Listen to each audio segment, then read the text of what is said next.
All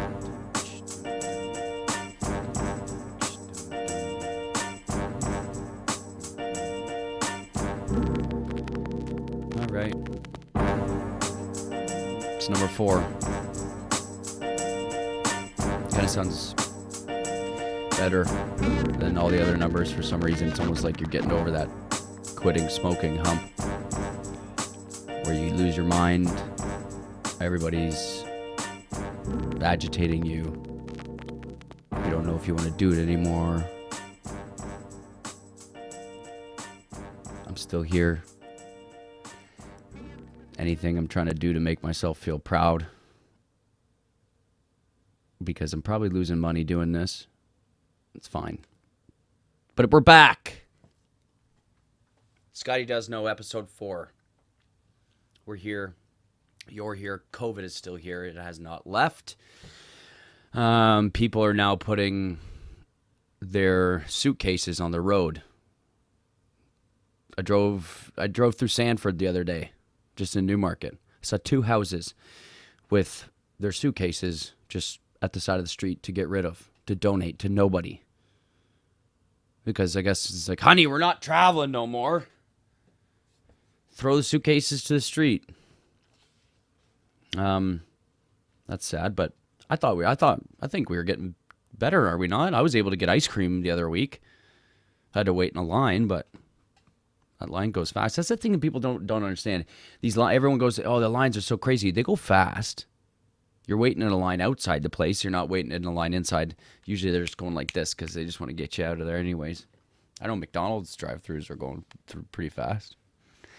But yeah, thanks for coming back, everyone. And I know that last episode I only recorded on one headphone. And whoever's listening to this on headphones, you must be lacking a big podcast library. But hopefully this one's going to be better. Look at this thing. Look at this. Look at this. I have a mic clip. I have a mic. I have these sick headphones on. They're not that sick. All you hear is an echo right now. I'm not sure if I'm going to be able to do it for this long, but I've been working real hard, and I'm thinking about going back to school for music production just because of all this. I know. Why not? Go back to school online, take an online class for music production and get better at it. Or continue to just watch YouTube videos and pull my hair out. Sponsors, still wondering if this is worth to do anymore, the sponsor thing, because I looked up on Google that I asked Google if you can make money from a podcast, and then it turned into a loophole, and it just got to a question where is making a podcast worth it, and it just said no. It said no. So yeah, I'm probably losing money. Not really. I'm not really. I mean, I spent money on all this gear trying to make it better, but who knows, you know? At Baker Studios _ for all your shotgun wedding needs. Still haven't seen a goddamn sip of rum from you. I love you to death, but where are you? I've plugged you 3 shows now. At Piscean Limbo. I'm not sure if I'm saying that right. Piscean Limbo. My boy Jesse Lee. Again, for providing the thunder that starts this show. That's what this show's about. I just want to get the homies and the fam. Everybody that's around that's providing some awesome art. Or whatever you're providing. I don't care. Like I said, if you're providing a drink or a t-shirt or keychains. If I get it for free, I'll sponsor it, okay? I mean, it'd be nice. I don't really care if we get any.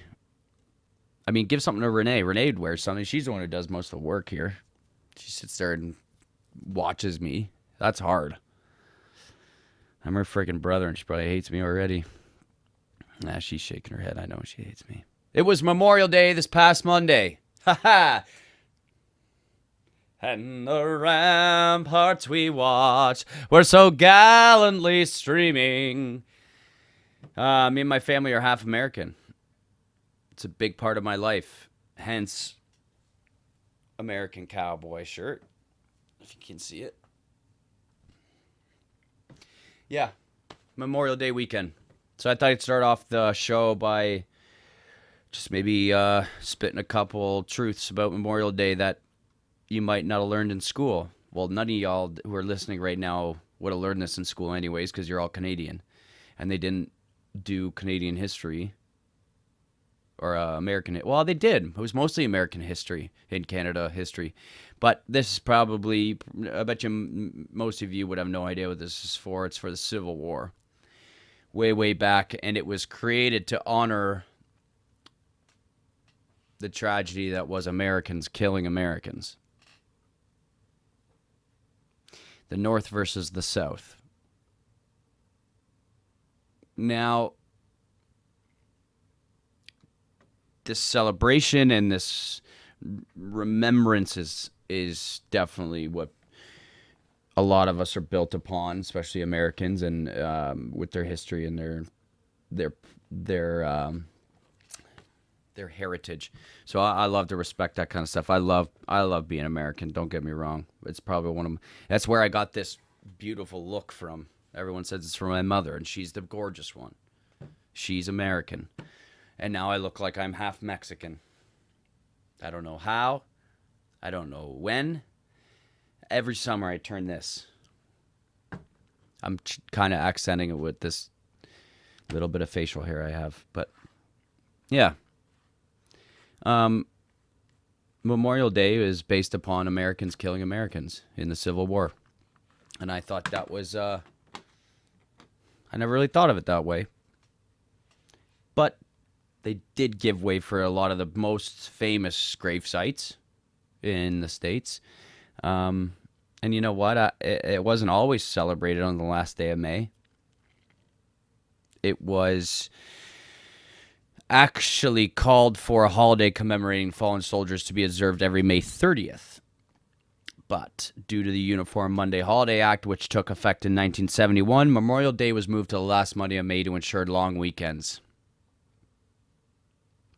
It was just to ensure drinking White Claws and eating hot dogs and being on the river with your family, commemorating your fallen relatives that fought each other. I love it. It's legally required to observe a national moment of remembrance. And it's supposed to be done by 3 p.m.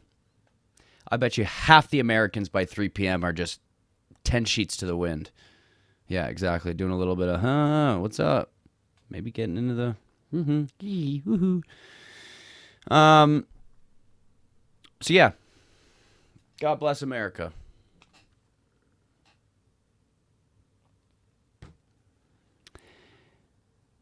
Now we're moving on to Haunted.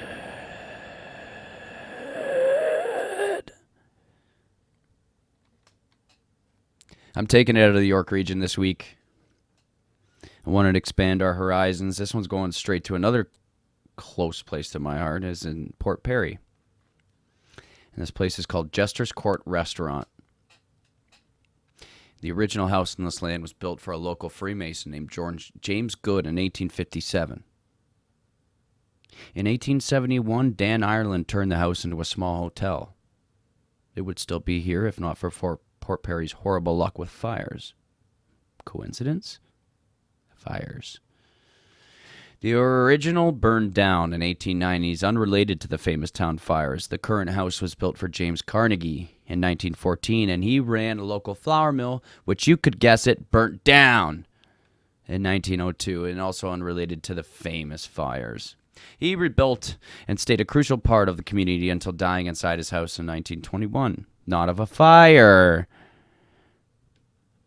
Changing hands until finally purchased by the McGibneys, who opened Jester's Court in 1997.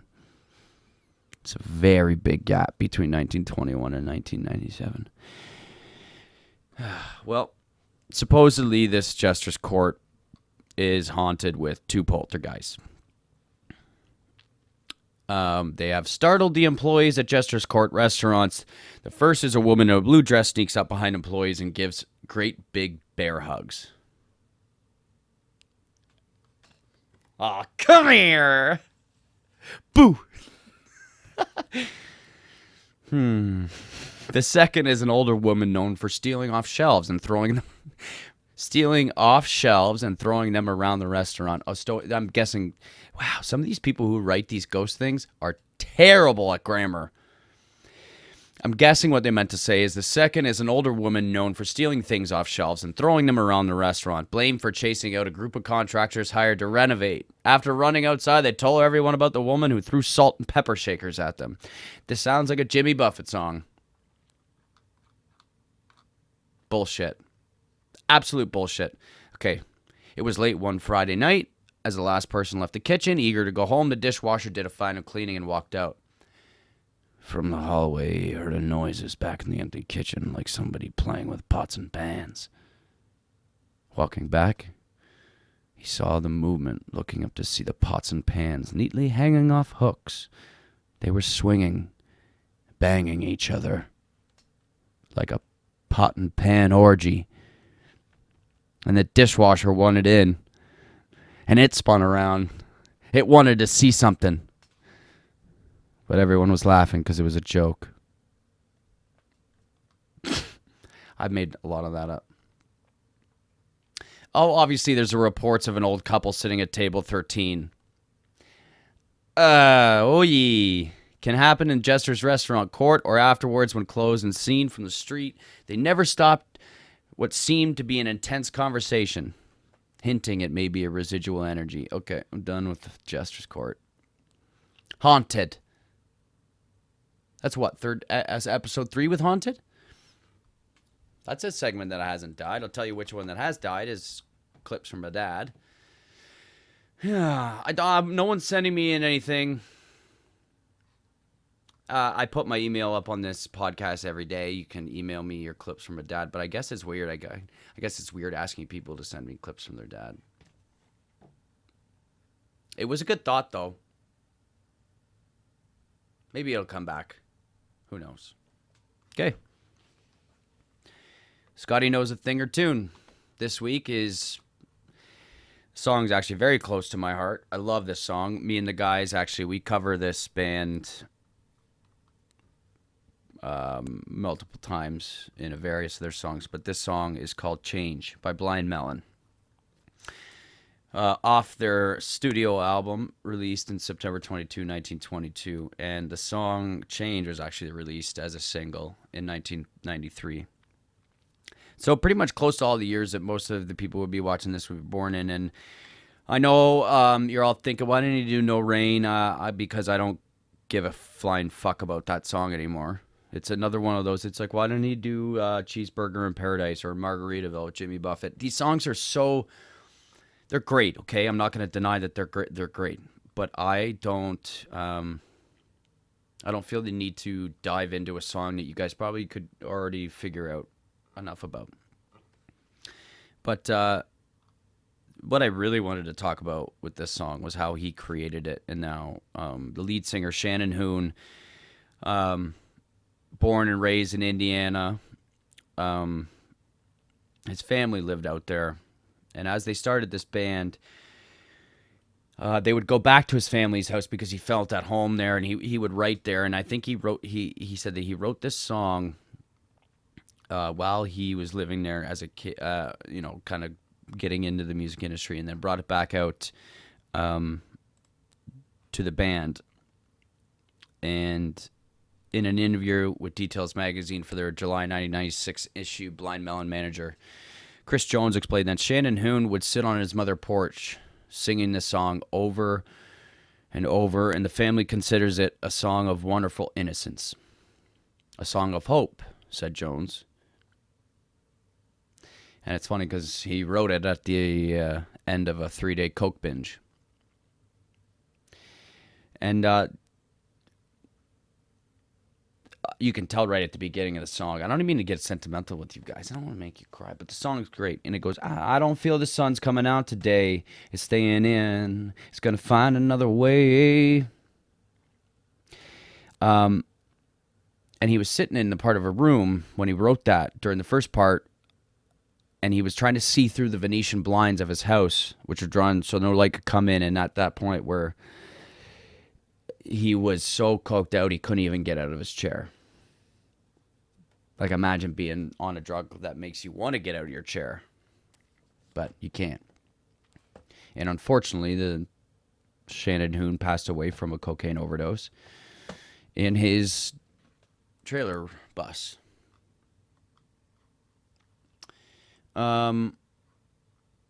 What I would like to do is put out a couple quotes from Mr. Shannon Hoon. He's a big inspiration to me. He's a big inspiration to, I find, a lot of artists in general. I always find it sad to see. Well, it's sad to see. I wasn't there when he passed. I was 2 years old. But one of the quotes I would like to leave you with him is, I know that sounds selfish, but you have to look at what it's doing to you personally. Are you frustrated because of the way people perceive you, or are you happy enough about the things you've realized about yourself that you can tolerate the way people perceive you?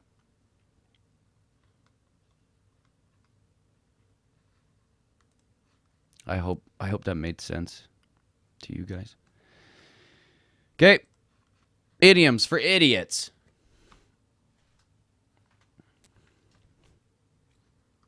To have a Van Gogh's ear for music. Leave the man out of here. He can't even hear you say that.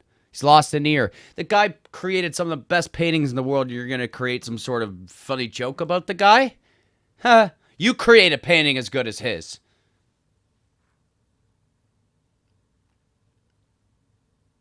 Everything but the kitchen sink. This again goes back to my theory that people are using more words to explain something than they need to. You're throwing out everything. Not everything but the kitchen sink.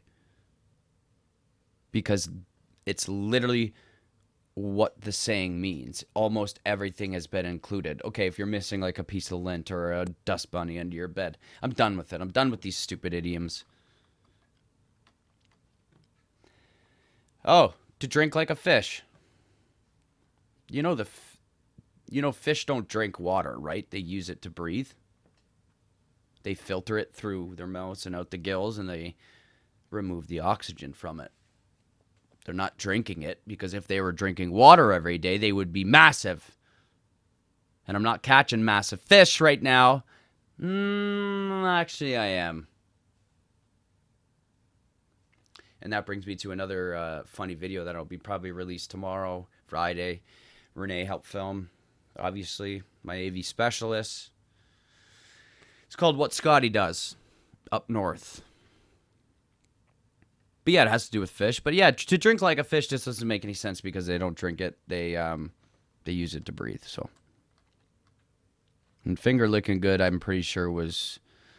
Yeah, I don't like this site. I'm not using this one anymore. Those three, the first three were okay. What am I at right now, Renee? 18 minutes and 40 seconds. Cool. I like that. So, from here, we will go move into What Do You Know, Mo? Which has been requested as a segment to stick. And I think he's going to like to hear that. I think it's getting to his head. But, yeah, let's cut to that. All right, let's give this Mo guy a call.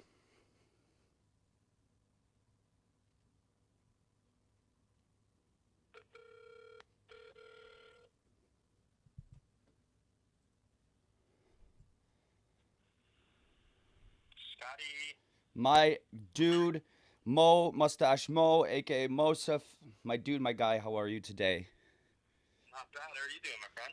Just on the right side of the grass, I guess.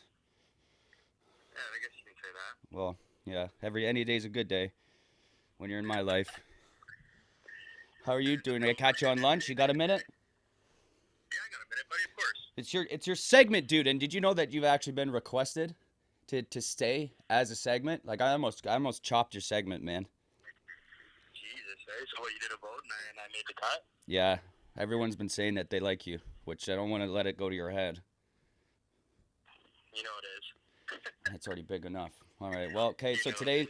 today, What's the um, deal today?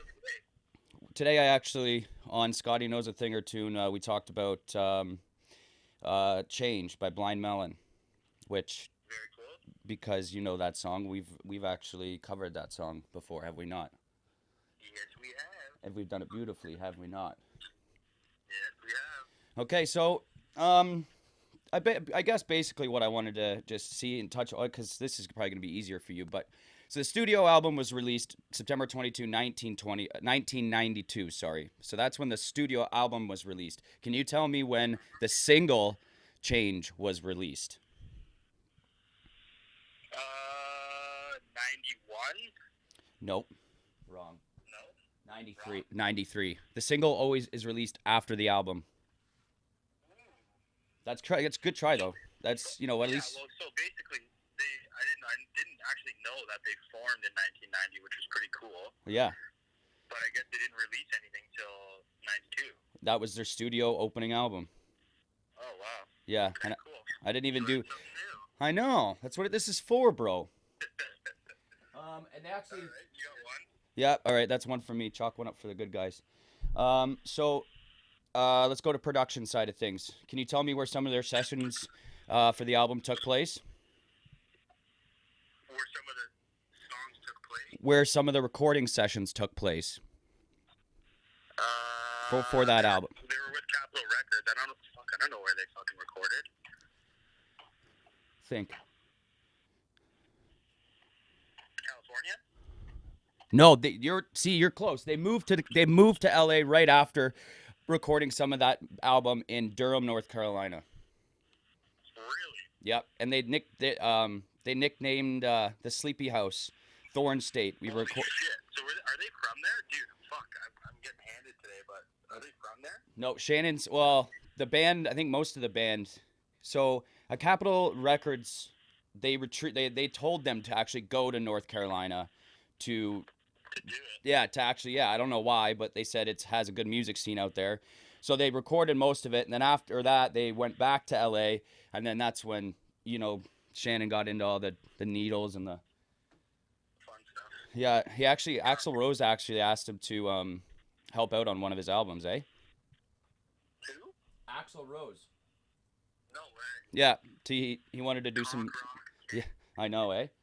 Okay, so, how about let's do something new? I'm gonna create this game I'm just creating, and it's called Finish the Lyric. Well, it's not a new game. There's probably so many games like that out there, but I want to play this with you. We're gonna start off, and I'm going to sing you a song.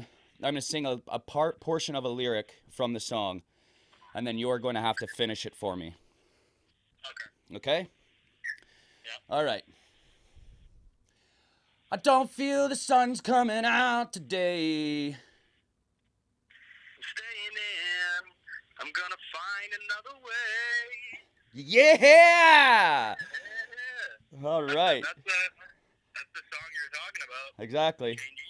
Exactly. Okay. Let's do a different one. Off. Right? Oh, let's do a different one. Let's do a different one off one of my favorite albums, Nico, 1996 album. This song, I'm not gonna give you the name of it, but okay. It's gonna be a quick one. If I'm hungry at 4:30 in the morning. Think God will deliver.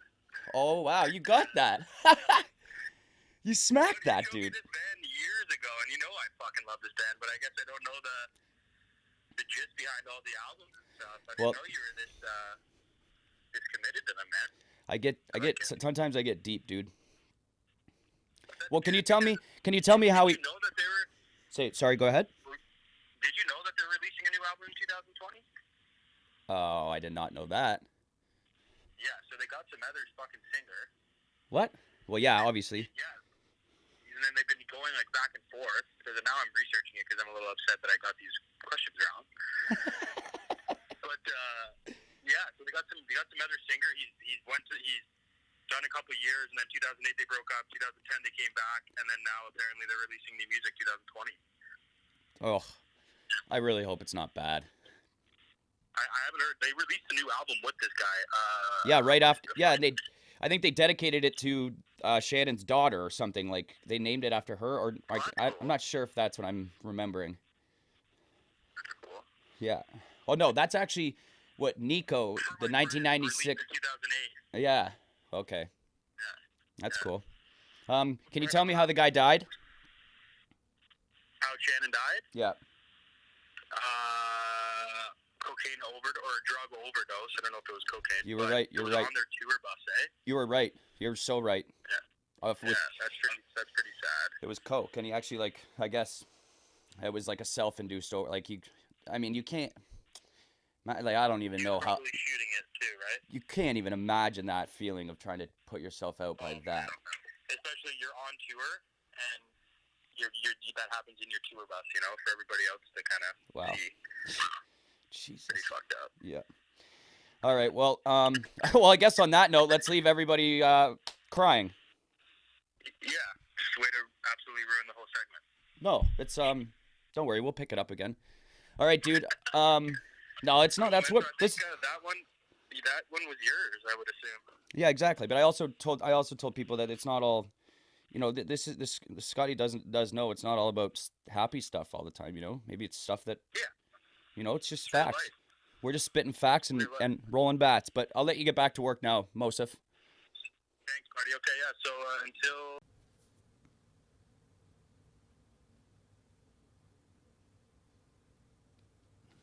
I know we definitely got into some crazy stuff there.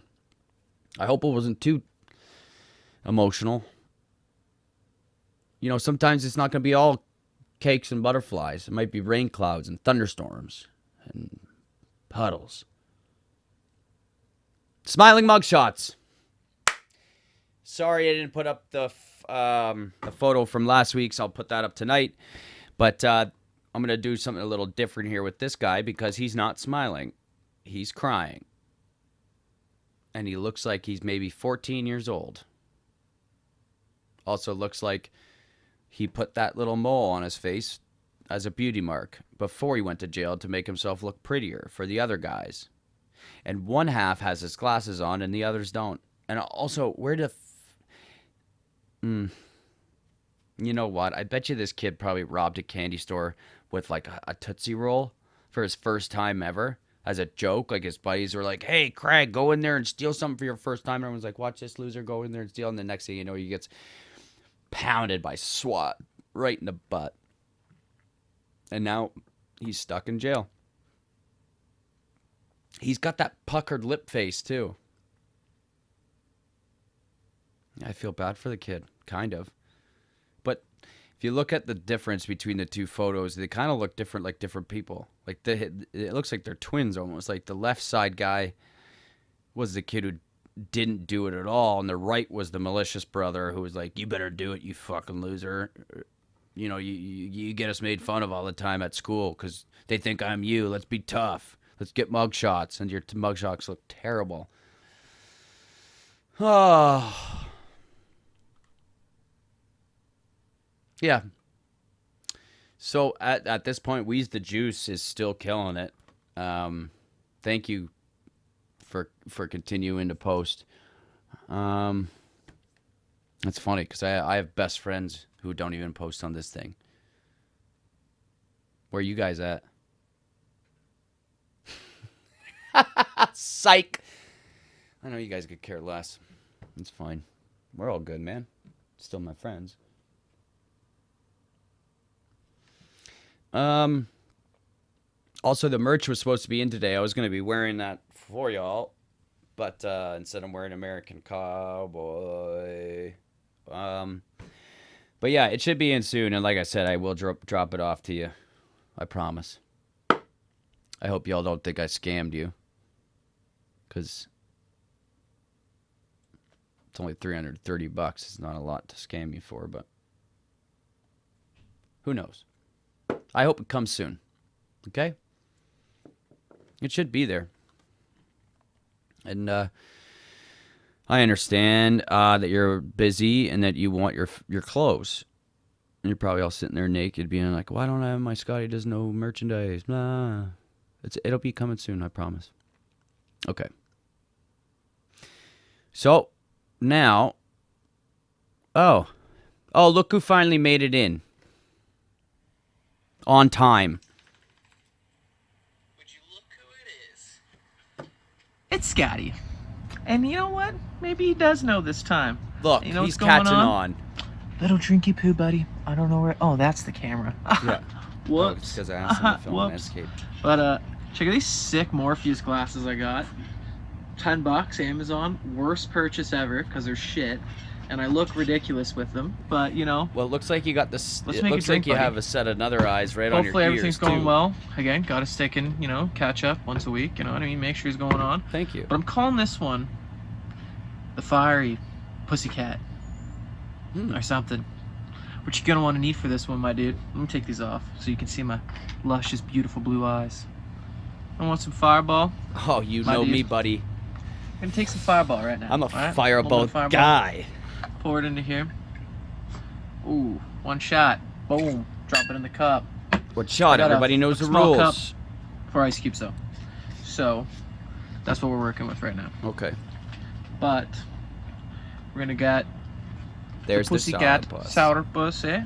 That's the raspberry, Pour it right? in there. Put that in there. A little half and half. Ooh, couple shotty poos, Ooh. baby. But you know what? I was thinking the other day, buddy. What? I was thinking about like weird facts. Yeah. Like, what are the weirdest facts you know? And I want you to know and tell me. Also, you're gonna want some sparkling water. This is terrible drink review right now. I'm more of just, my brain's occupied with how handsome you are and how we're gonna make Thank this you. podcast become the biggest thing since Sliced sliced bread. or something. I don't Oh, know. we said that together. But, we'll figure it out. I look like a jabroni right now, but No, you look like the Hottest guy who jabroni you've ever seen you in were your the goddamn third life. list for Miami Vice. listen, this is what it looks like. Let's try it out. Surprised though. Is it actually good? Very surprised because this is actually phenomenal of a drink. You know what I mean? So, with that being said, I want to pick your brain with something. Right. If there was like a honey badger with radioactive powers, Mm-hmm. do you think a honey badger would beat a spider the size of a house? Because the honey badger's got radioactive powers. Maybe it just has bad radiation poison, or maybe it's got like laser eyes. I don't know, man. Can't really figure it out from these situations, but I'm gonna come up with some sick conspiracy ideas for the next video. I'm gonna talk about Let's while do we're it. doing this. But till then, I love you, and I'll give you a call I next love you week too. during the podcast. And remember, take the blue pill. Take the blue pill. Morpheus. How much do clothes Out. cost in the Matrix? You know what? I think I'd have to choose the spider the size of a house to win the initial battle. If the honey badger is radioactive, that's fine. Honey badgers, you don't want to mess with a honey badger. I get it. But a spider the size of the house, think about those 8 legs, how pointy those would be, right? You get a honey badger running around, it takes one little jab of that spider's leg to go straight through that honey badger's body. But then the radioactive blood seeps onto the spider's legs. A month later, the spider's having dinner with its family. It's reading the kids a bedtime story, and then next thing you know, he dies of radioactive poison. So, that's a great question. Okay. That's Vercetti's Booze Reviews and Concoctions. Thank you, my friend. Blessed. Now, I have to remove the headphones for this one. We all know what time it is. Sorry, I just hit the mic, probably peaked there.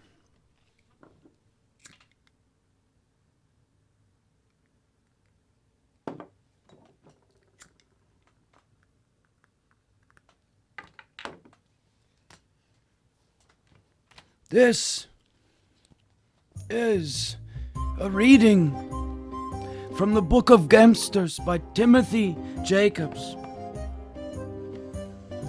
Today's segment will end halfway through this gangster story. From now on, we're doing 2 parts because this book is long. 6 pages on this guy. And this guy, this slimy snake of a culprit, his name is none other than John Dillinger. I referenced him in the first episode of Scotty Does Know, so if you're not paying attention, pay attention. John Dillinger was born in 1903 and was raised in Indianapolis, Indiana. Funny, Indiana was also the place that Shannon Hoon was born and raised in. He was gifted an athleticism build, and in school there, as a teenager, he and his family moved a few miles to the southwest and settled on a farm near Mooresville. He was intensely a proud boy, very emotional. Sounds like me, emotional. As a lark, when he was 20, he stole a car. The thrill having worn off, he feared arrest and joined the Navy, like a rollover. That was not the end of his impulsiveness, no. In his increasingly chaotic view of life, there was nothing wrong with deserting from the Navy, and so he did, just as he had stolen the car. Again, impulsively, he married a girl in Mooresville, and when this attempt to settle down was faced with the usual difficulties, Dillinger's undeveloped personality failed to respond constructively. To disagreement, there was a response of anger. To material need, there was a response of immediate gratification. He and an acquaintance tried to rob a grocer in September 1924 and were successfully repulsed. The police picked them up both a short while later, and they received prison terms at Indiana State Penitentiary. Dillinger's was unusually long, though, 9 years. And his time behind bars, he began to manifest the truly desperate state of his psyche. He attempted escape 5 times.